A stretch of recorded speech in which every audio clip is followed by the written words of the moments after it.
Major funding for KPBS Evening Edition has been made possible in part by Anderson Plumbing, Heating and Air, proud to support the mission of KPBS and privileged to serve San Diego clients. Anderson Plumbing, Heating and Air, helping homeowners maintain drain, heating, and cooling systems since 1978.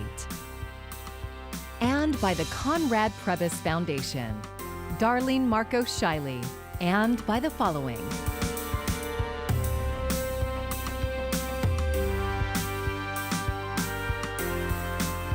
And by viewers like you. Thank you.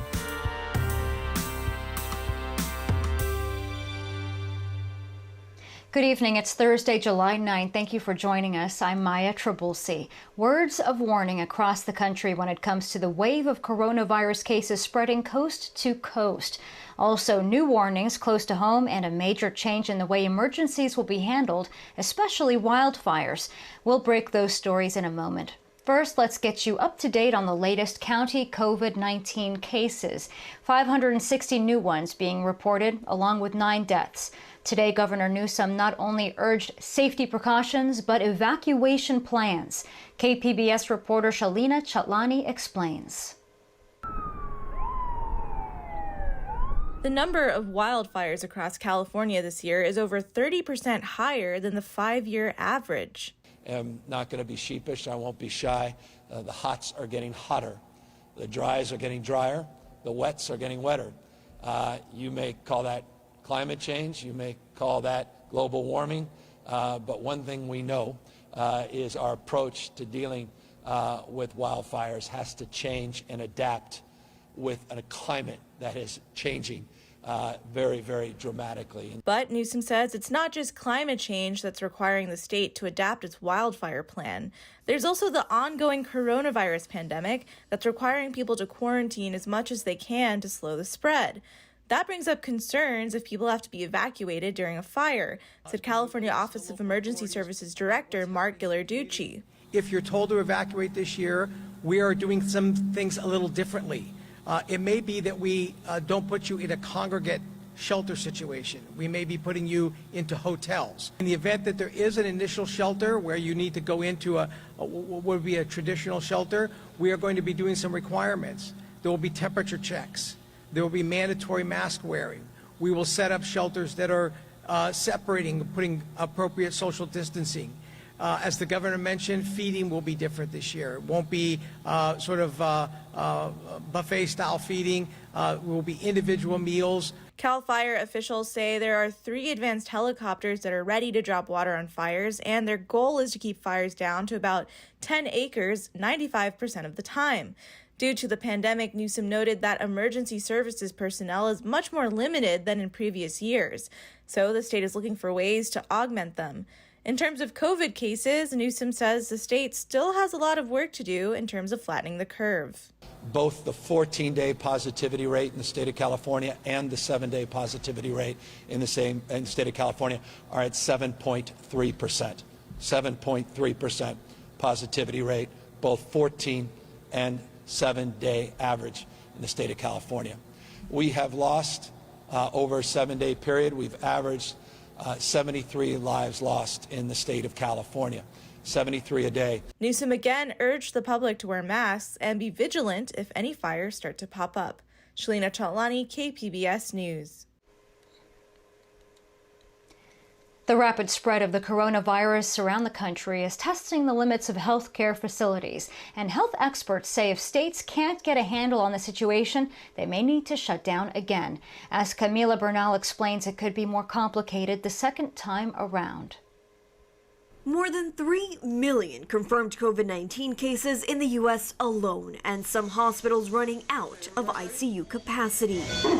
So this is an outbreak that's uncontained in free fall. The rate of new cases is increasing in at least 35 states, including some that have already had weeks of shutdowns. Dr. Anthony Fauci highlighting the gravity of the issue when speaking to the Wall Street Journal. Any state that is having a serious problem, that state should seriously look at shutting down. But doing so could add to the nearly 20 million people currently receiving assistance through unemployment, including 1.3 million people who filed just last week. because even as millions return to work, many others still can't. Closed schools and childcare facilities a huge contributing factor. I want to get our kids back in in-person instruction, but we can't do it if it's not safe to. And despite pushback from President Trump, the CDC director says the agency is holding firm to critical guidelines it set to safely return students to the classroom. So our guidelines are our guidelines. Concern over the well-being of students and overall health weighing heavily on the next steps. The public health of the students of this nation is best served by getting these schools reopened. Camila Bernal, KPBS News. California is suing the Trump administration over a policy requiring international students to leave the country if they're only taking online courses this fall. The state attorney general argues the policy forces schools to choose between educating all their students or letting universities turn into super spreaders of COVID-19. The chancellor of California State University and California Community Colleges joined the suit. The USS Roosevelt arrived in San Diego today. KPBS military reporter Steve Walsh says the carrier waged the Navy's most high-profile battle with COVID-19. When the Roosevelt left in January, the highlight of the deployment was supposed to be a rare visit to Vietnam. Instead, in March, an outbreak of COVID-19 crippled the carrier, which was sidelined in Guam. More than 1,500 of the nearly 6,000 crew members would test positive. Captain Carlos Sardiello says the remaining crew is symptom-free. As far as lessons learned, I would offer that what is being done in society with the masks, the social distancing, and the cleaning, those measures absolutely work.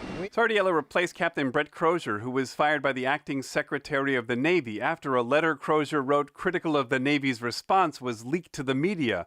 Chief of Naval Operations Admiral Michael Gilday initially backed Crozier's reinstatement, then reversed himself and sanctioned Crozier and the admiral in charge of the task force after a report came out which was critical of their response. Neither man was at the podium for the ship's return. Sailor Daniel Wright praised his former captain. I am grateful for everything that he did for the crew and for the ship, and for getting us the assistance that we needed when it was discovered that the coronavirus was out of our hands and required further assistance. The current captain would not comment on the report, saying the two captains remain friends. In an unusual homecoming, families waited in cars off the dock to remain socially distant. Steve Walsh, KPBS News. And the USS Roosevelt is set to change its home port from San Diego to Bremerton, Washington, ahead of scheduled maintenance next summer. The unemployment rate in San Diego County is now at 14.3%, but that number is expected to increase again because of the modified public health orders that went into effect this week. A report released by Sandag lists the 5 most impacted zip codes as Encanto, College Area, City Heights, San Ysidro, and Logan Heights. The unemployment rate has seen a steady decline since May, when it was at 25%. The industries affected by the rollbacks include indoor restaurants, museums, zoos, and movie theaters. Those businesses represent 160,000 jobs, or 11% of the region's pre-COVID-19 workforce. This November, San Diegans could be voting on a ballot measure that would approve $900 million in spending on affordable housing. Today, advocates say the need has never been greater. KPBS reporter Max Rivlin-Nadler has the story.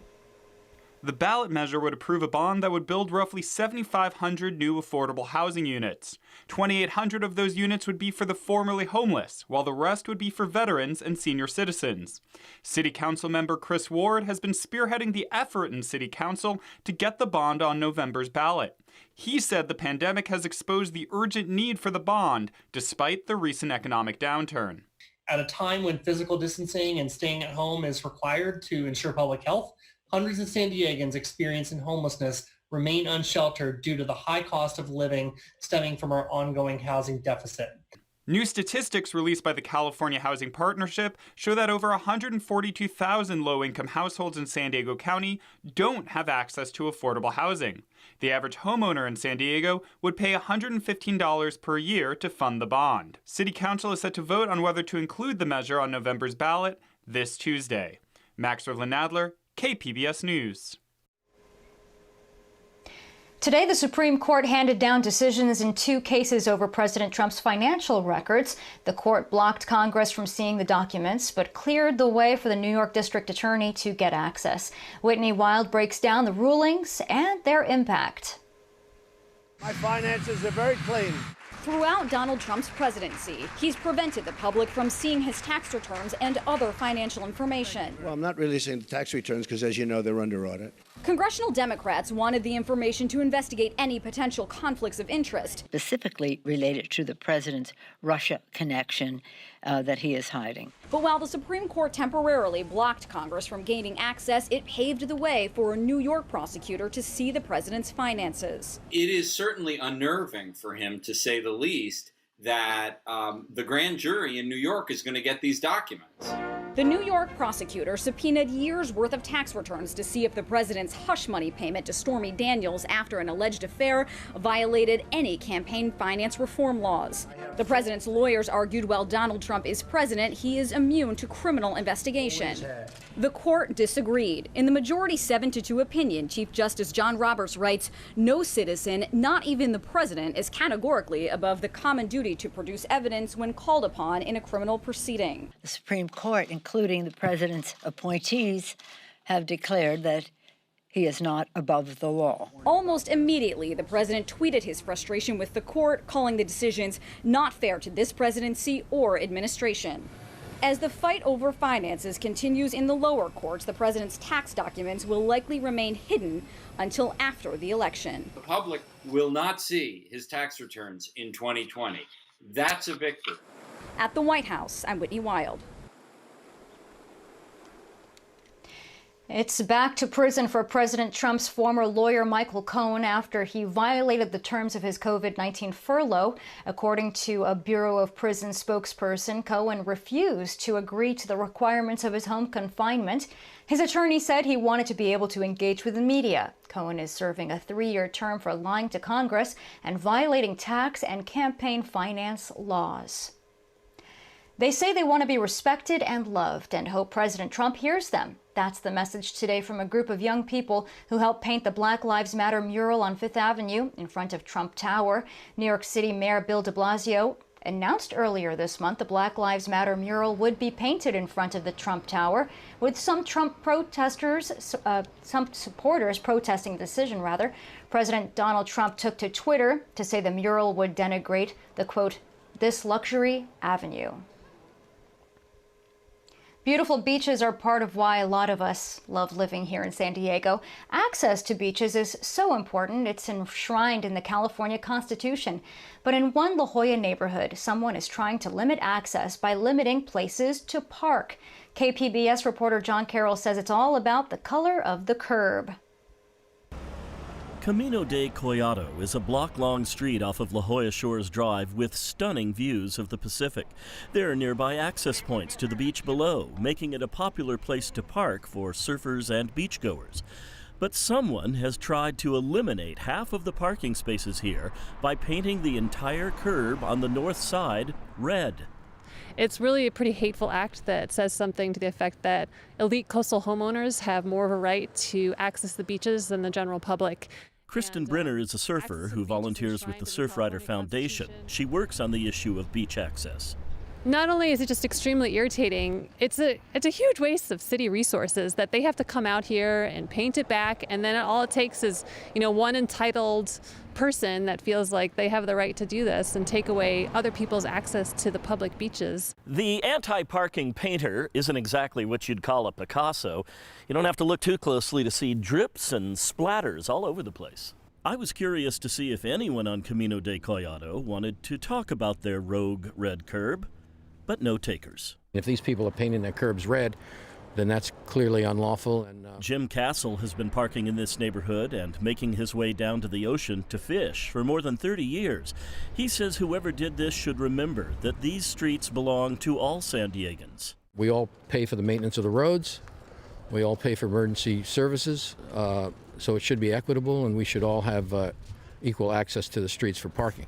On Wednesday, Surfrider Foundation volunteers distributed letters up and down Camino de Collado, gently reminding residents that painting city curbs is illegal. Kristen Brenner says they've notified the city and the Coastal Commission about the issue, but remedying the situation will take time. They said it can take up to 90 days, which is basically the whole summer. And then, it's one night's work for someone else to undo that. If that someone else ever gets caught, they could face jail time and fines that will be much more costly than a bucket of red paint. In La Jolla, John Carroll, KPBS News. And you might have noticed what appear to be no parking signs in that story. Those signs have to do with no parking on street sweeping days. Now that the future of the Mission Valley Stadium is settled, the city is focusing on redeveloping the sports arena. The city owns 48 acres around the arena and is asking the public for their input on its redevelopment. The new Midway Pacific Highway Community Plan calls for a mixed use of homes, retail, parks, and entertainment. The developer who wins the proposal will either have to renovate the current arena or build a new one. You can check out the plans and offer your feedback between July 10 and the 20th. Get your fans and AC ready. It's getting hot across the county. Jeff Cornish has your forecast. Well, the heat is building. We have a pretty hot forecast, especially across the interior. And as the ridge of high pressure builds, there will be fewer coastal clouds in the morning hours. Still a hint of cloud cover at times for the coast, but it won't be that thick marine layer that we sometimes deal with.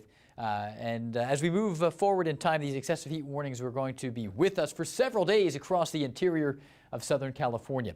For the coast, it's going to be warm as well. We'll be into the low 80s at times, but it will be tolerable compared to the scorching heat, 120 plus in some parts of those really hot deserts of the interior in southeastern California. So from Borrego Springs east, it's going to be an absolute scorching time.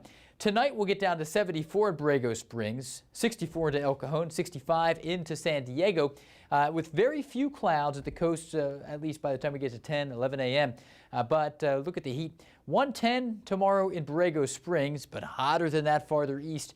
We're looking at 92 into El Cajon, Escondido around 89, Oceanside 80, 77 in San Diego, but we will build from there as the heat increases into the weekend, turning very hot across much of the southwestern third of the nation, a very sizable area under this ridge of high pressure. So the dangerous heat will be building.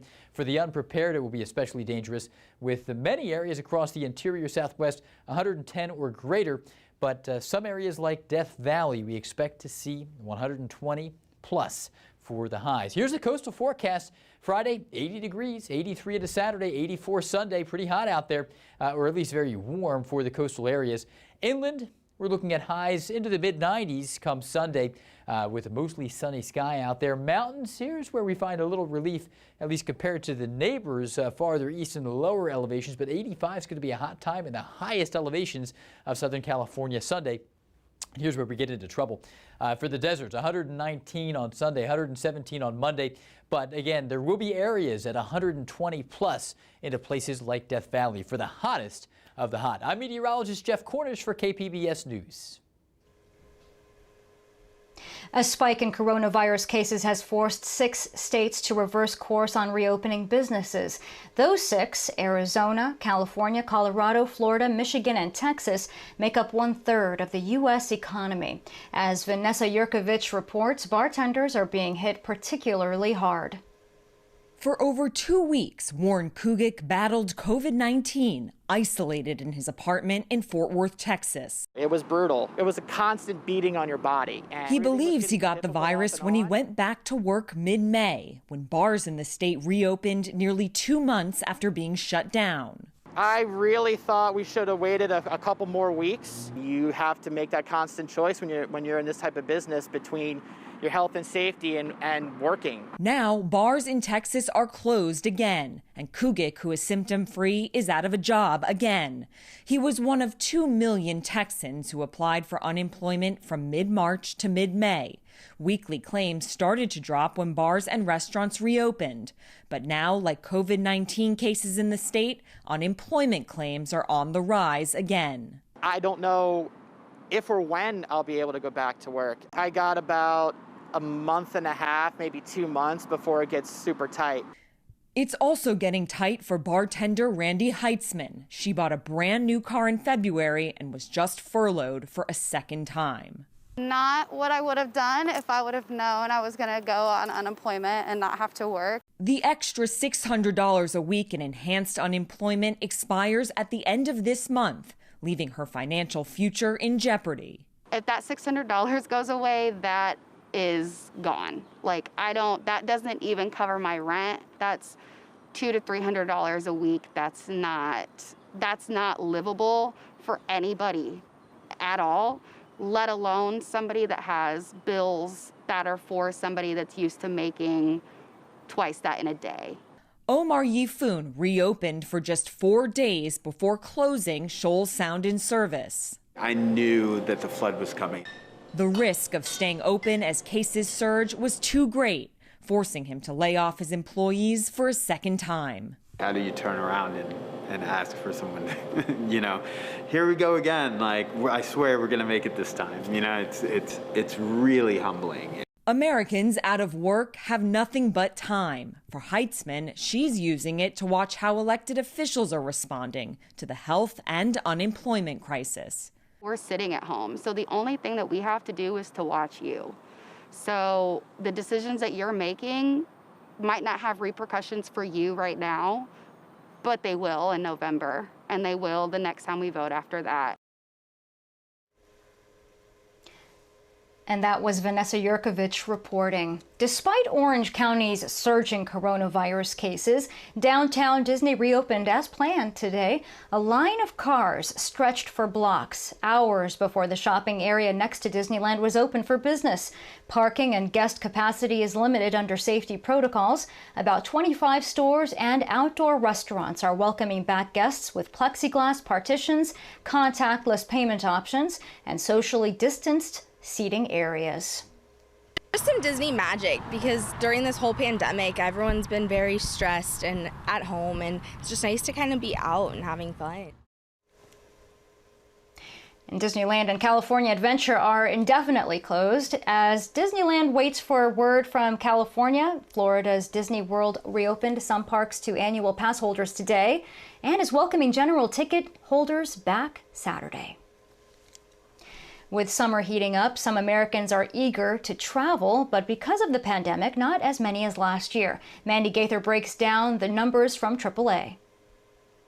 It's a summer like no other. With coronavirus cases continuing to surge, many Americans who had been planning to take a vacation may be rethinking that or holding off until the last minute to plan a trip. And AAA is forecasting that travel will fall more than 14.5% between July and September compared to last year. The organization is expecting more than 700 million trips overall in that time period, and traveling by car will likely account for 97% of all trips this summer, with air travel forecasted 74% below last year's levels. AAA says when it comes to recent online searches for trip destinations, some cities aren't as popular right now. Orlando, Florida dropped from the top searched city destination to number 8, while Denver, Colorado made the biggest climb from number 10 to number 1, followed by Las Vegas and Los Angeles rounding out the top 3 destination searches. AAA also expects the national gas price to average near $2.25 a gallon over the summer. The organization says this will be the cheapest summer for filling up since 2016. For today's Consumer Watch, I'm Mandy Gaither. And here in San Diego County, gas prices hit their highest average since March. It's $3.12 a gallon. A factor in the increase is the gas tax that went into effect on July 1st. Pro soccer is back, and our SD loyal team will sport a new look. Team officials announced they will wear Black Lives Matter alternate jerseys when they resume their inaugural season this weekend in Utah and for selected games in 2021. The team says they hope to continue to raise awareness around the importance of inclusivity and diversity. I'm Judy Woodruff. Tonight on the NewsHour, the Supreme Court says criminal prosecutors have the right to see the president's financial records, but Congress doesn't. Coming up at 7, right after Evening Edition on KPBS. And we have breaking news in the Talmadge area, where San Diego police officers have shot and killed a man in what they describe as confrontation. It happened in the 4300 block of Menlo Avenue near El Cajon Boulevard. No other information has been released. The area is sealed off as the investigation continues. Now an update on the day's top stories. County health officials announced nearly twice as many new coronavirus cases as the day before. There were 560 new cases and 9 deaths reported. The USS Roosevelt arrived in San Diego today after a 6-month deployment and the military's worst coronavirus outbreak. More than 1,500 crew members tested positive. The Roosevelt's captain was relieved of command for his handling of the outbreak.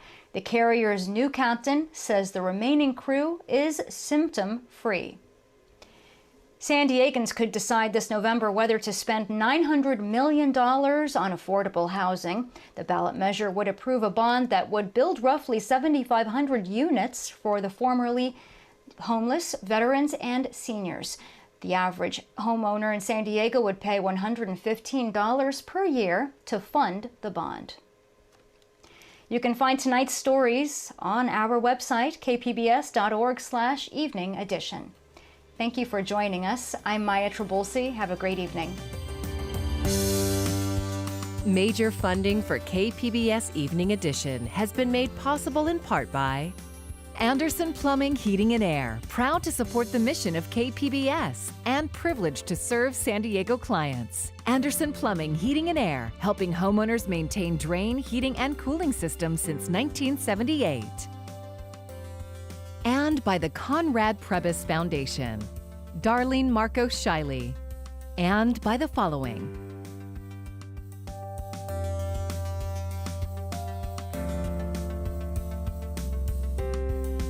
And by viewers like you. Thank you.